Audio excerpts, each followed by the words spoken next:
One mistake. That's all it took for my picture-perfect marriage to spiral into silence, suspicion, and finally, separation. I thought I could move past it. I thought he would never leave me. I was wrong.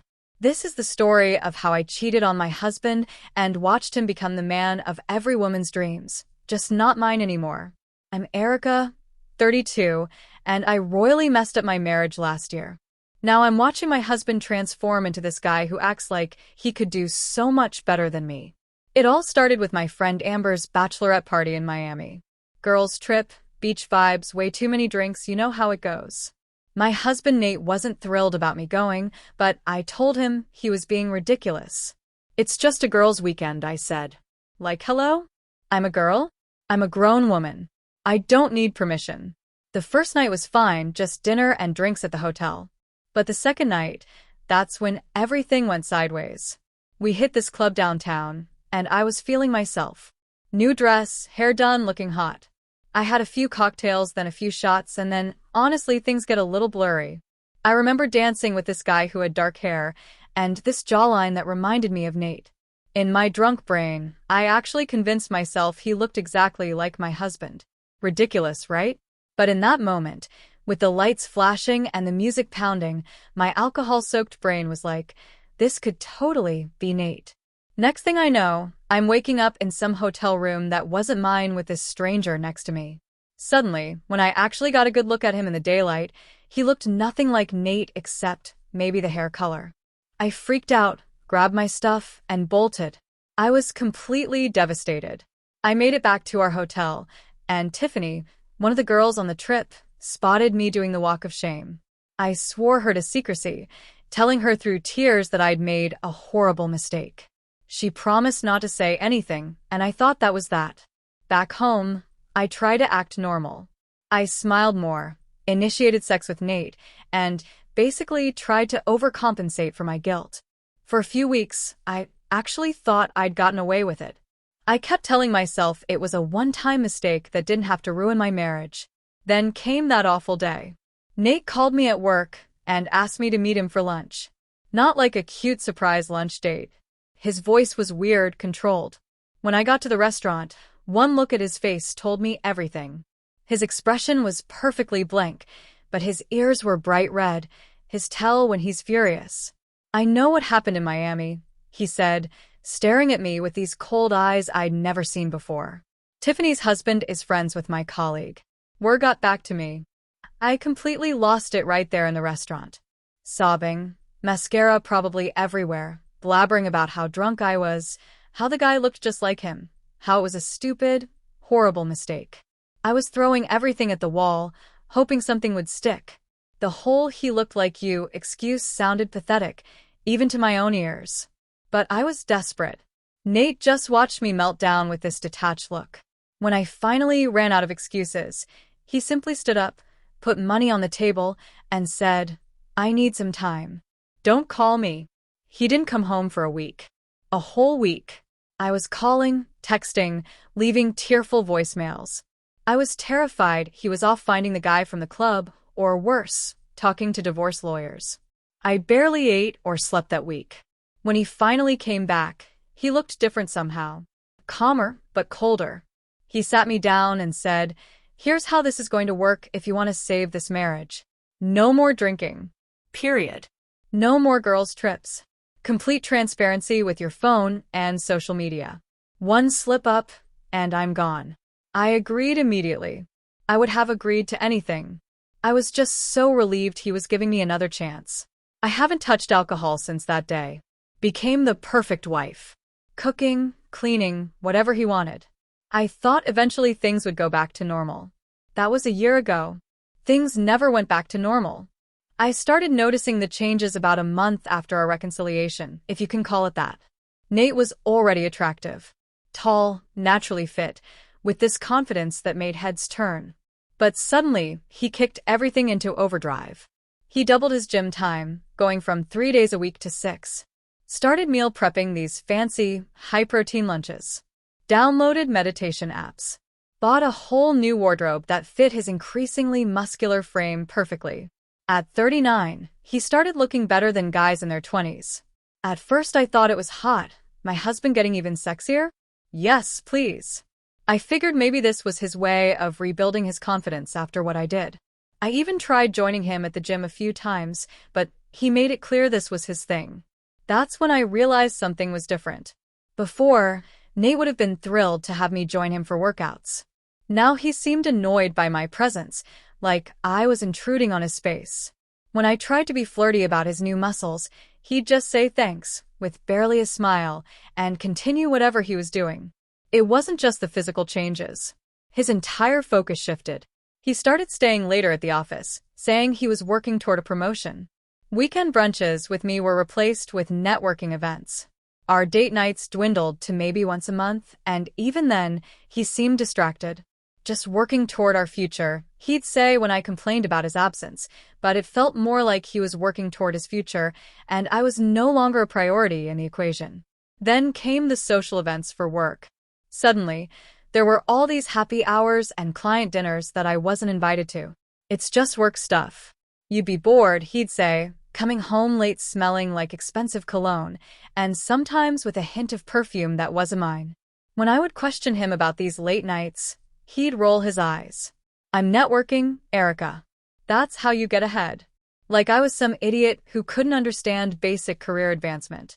One night, I found a long blonde hair on his jacket. When I confronted him, he didn't even flinch. Probably from Stephanie and accounting. We were stuck in the same elevator. His explanation was so casual, so dismissive, it made me feel crazy for even asking. The most infuriating part? Our sex life completely changed. Before, Nate was always the one initiating, always telling me how beautiful I was. Now, he rarely made the first move. When we did have sex, it felt mechanical, like he was just going through the motions. Is something wrong? I asked him once after a particularly disconnected encounter. Nothing's wrong, he said, already rolling away from me. Just tired from the gym. I tried everything to get his attention back. New lingerie, surprise lunch visits to his office, sexting him during the day. His responses grew increasingly lukewarm. It was like watching someone slowly check out of our relationship while still physically being there. Something was changing in my husband, and it terrified me. He wasn't leaving, not technically. But emotionally, he was already halfway out the door. And the worst part was, I couldn't really blame him. But I also couldn't shake the feeling that there was more to these changes than just recovering from my betrayal. Everything came to a head 3 months ago at this fancy work party Nate actually invited me to. I spent hours getting ready. New dress, salon visit, the works. I thought maybe this was his way of bringing me back into his life. I should have known better. The moment we walked into that rooftop event, I realized why he'd brought me. He wanted me to see exactly what I was up against. The room was filled with gorgeous women, the kind with legs for days and perfect everything. And they all knew my husband. Nate, oh my God, you look amazing. This tall redhead practically launched herself at him, air-kissing both cheeks. That new workout routine is definitely working. She gave him this up-and-down look that made me want to pull her extensions out. Thanks, Vanessa. The trainer you recommended is brutal but worth it, Nate replied, giving her this smile I hadn't seen directed at me in months. Throughout the night, it was the same story with different women. They would spot Nate, light up like Christmas trees, and come over with their perfect bodies and designer outfits. I stood there with my Target dress, which had looked amazing in my mirror at home, but now felt cheap, feeling like complete garbage. Who are all these women? I whispered to Nate between his adoring fan encounters. Just colleagues, he said casually. That's Vanessa. She's a model our firm represents. Same with Alexis over there in Madison. I glanced over at Madison, tall, blonde, probably 25, wearing a dress that cost more than our monthly mortgage payment. You represent a lot of models, huh? I couldn't keep the edge out of my voice. Nate shrugged. The entertainment division is growing. It's good for business. As the night wore on, I watched these women flirt shamelessly with my husband, touching his arm while laughing at his jokes, whispering things in his ear that made him smirk. One even had the nerve to straighten his tie, her hands lingering on his chest. The worst part? Nate wasn't exactly flirting back, but he wasn't shutting it down either. A wink here, a knowing smile there. He was eating up the attention while I stood by like some pathetic accessory. When one particularly gorgeous brunette handed Nate her business card for coffee sometime, I'd had enough. I grabbed his arm as soon as she walked away. What is happening right now? Are you seriously going to get coffee with her? Nate slipped the card into his pocket with a casual shrug. It's networking, Erica. That's how business works. That wasn't business. She was practically undressing you with her eyes. He gave me this look, part amusement, part pity, that made me feel 2 inches tall. Don't worry about it. It's not a bachelorette party in Miami. The comment hit me like a slap. He had never thrown my mistake in my face so blatantly before. I stood there speechless as he walked off to chat with some senior partner, leaving me alone at the bar. On the Uber ride home, I tried to talk to him about it. Those women were all over you, and you did nothing to stop it. They were being friendly. You're overreacting. Friendly? That blonde literally asked if you'd been working out while staring at your crotch. Nate just looked out the window. Maybe you're projecting. Not everyone crosses lines when they're being social. Another dig at my infidelity. I shut up after that. That night, watching him get ready for moving around our bathroom with this new confidence, his body more defined than I'd ever seen it, a terrifying thought hit me. My husband was turning into someone who was out of my league. And he knew it. After that party, my paranoia went into overdrive. I started checking his phone whenever he left it unattended, scrolling through his texts, his emails, his call history, looking for evidence of something, anything. Most days, I'd find nothing suspicious. Just work emails, texts with his gym buddy about protein shakes, normal stuff. But the lack of evidence almost made it worse. If he was cheating, he was being incredibly careful about it. I began tracking his location through his phone, watching the little that moved from our house to his office, sometimes to the gym, occasionally to restaurants or bars I didn't recognize. During these unknown stops, I'd text him casually, "How's your day going?" just to see how long it would take him to respond and what excuse he'd give. In a meeting or grabbing coffee with the team were his usual responses. Nothing I could prove was a lie, but nothing that reassured me either. The Nate I married would have shown me pictures of his colleagues or invited me to join them for drinks after work. This new Nate kept his worlds completely separate. I was no longer welcome in his professional life, and he seemed perfectly content with that arrangement. I started dropping by his office unexpectedly, bringing lunch just because I was in the area. The receptionist always had this pitying look when she saw me, like she knew something I didn't. Nate would emerge from his office looking annoyed, accepting my lunch with a tight smile before ushering me back to the elevator. "You can't just show up here, Erica. I have meetings, clients. It's unprofessional." Before my mistake, he'd always been thrilled to see me at his office. Now, I was an inconvenience. One afternoon, I drove by the gym during his usual workout time, just to verify that's where he actually was. I spotted his car in the parking lot and felt a momentary relief until I went inside and couldn't find him anywhere. When I asked at the front desk, they said he'd checked in but might be in one of the private training rooms. Private training rooms? Since when did Nate need private training? I waited in the parking lot for 40 minutes until he emerged with a fit woman in workout clothes. They were laughing about something as they walked to their cars. No touching, nothing obviously inappropriate, but the familiar way they talked made my stomach turn. When Nate got home that evening, I casually asked about his workout. "Did you go alone today?"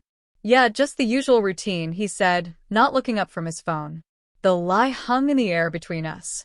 I wanted to confront him, to scream about the woman I'd seen. But what proof did I have? They were just talking.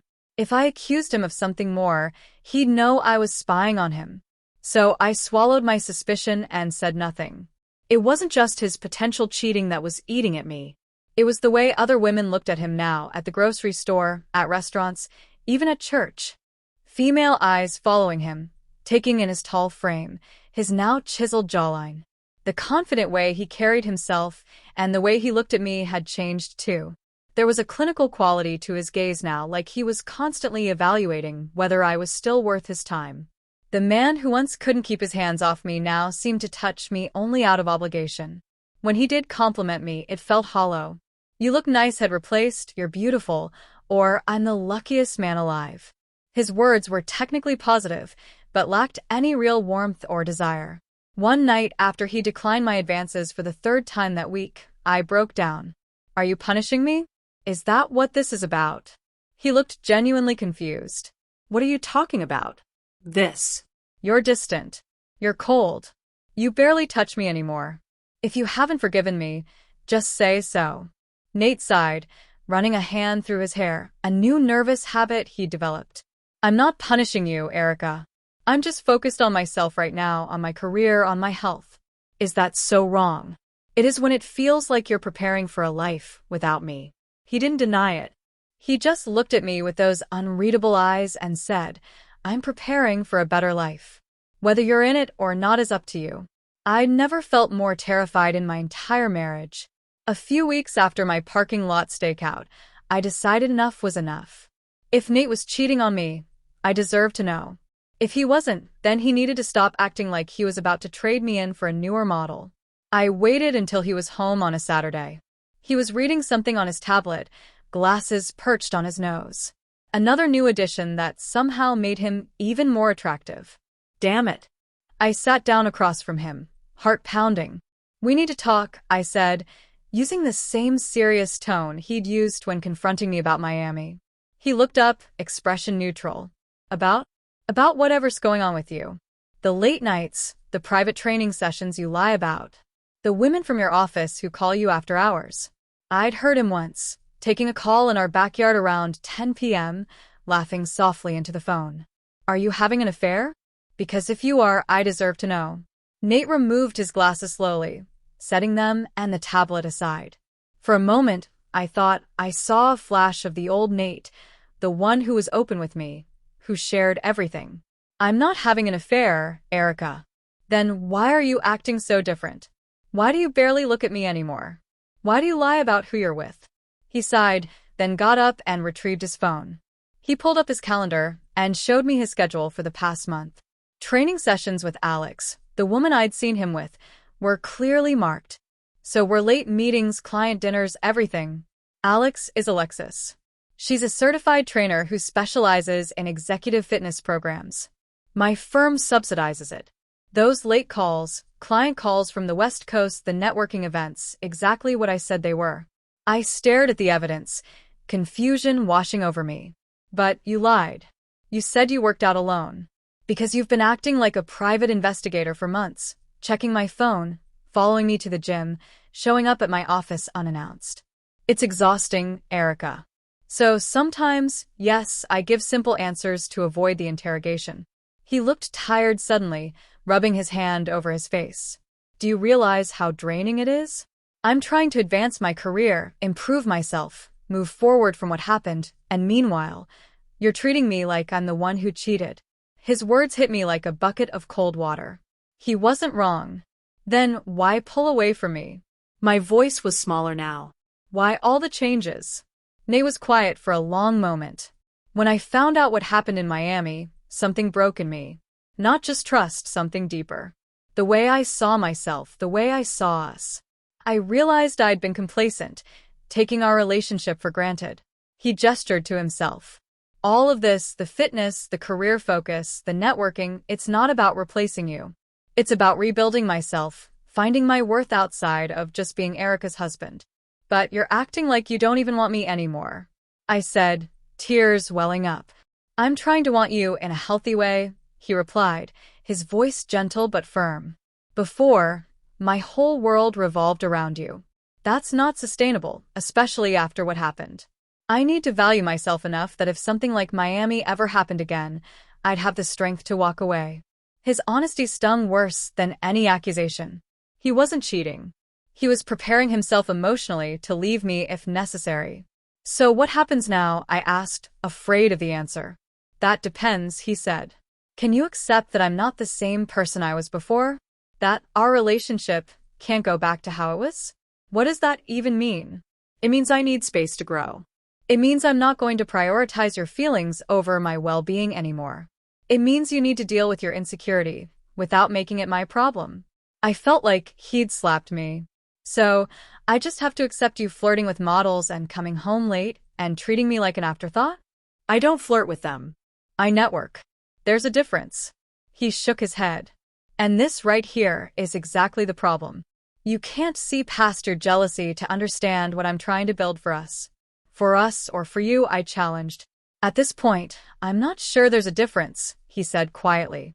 We stared at each other across what felt like an immeasurable distance. He wasn't the man I married anymore, and he didn't seem particularly interested in going back to being that man. I love you, Erica. I do. But I don't need you the way I used to, and that's probably healthier for both of us. I'd wanted clarity, and I got it. But it wasn't the answer I was hoping for. Everything fell apart last week, a full year after Miami, and the final nail in the coffin of our marriage appeared out of nowhere. Nate came home with a bottle of champagne. For a fleeting moment, I thought maybe this was a gesture of reconciliation. He popped it open, poured 2 glasses, and handed one to me with a smile I hadn't seen in months. I made partner, he said simply. I forced a smile. That's amazing. Congratulations. I tried to sound genuinely happy for him, but inside I was thinking about all those late nights, all those networking events that had taken him away from me. This promotion had cost us our marriage, whether he realized it or not. We clinked glasses, and I waited for him to say something about us, about how things would be different now that he'd achieved this goal. Instead, he said something that shattered what was left of my world. I'd been in therapy for the past 10 months. I nearly choked on my champagne. Therapy? Why didn't you tell me? Because I needed to figure some things out on my own. He took a long sip of his drink. I'd been working through what happened in Miami, my feelings about our marriage, what I want for my future. And what conclusions have you come to? I asked, already dreading the answer. I want a divorce, Erica. The words hung in the air between us. No anger in his voice, no accusation, just calm certainty. But I thought you were trying to forgive me. I stammered. I have forgiven you, he said, his voice gentle. This isn't about punishment. It's about recognition. We're not good for each other anymore. Is there someone else? I had to ask, even though part of me didn't want to know. No, he said, looking me directly in the eyes. This is about me finally putting myself first. He explained that he'd already found an apartment, that he'd be moving out the following weekend.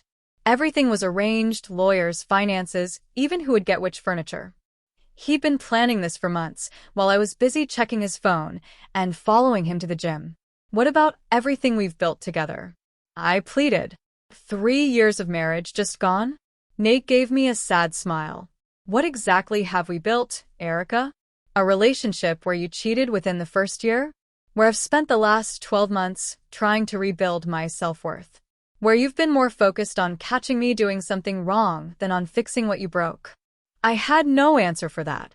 The next few days were a blur.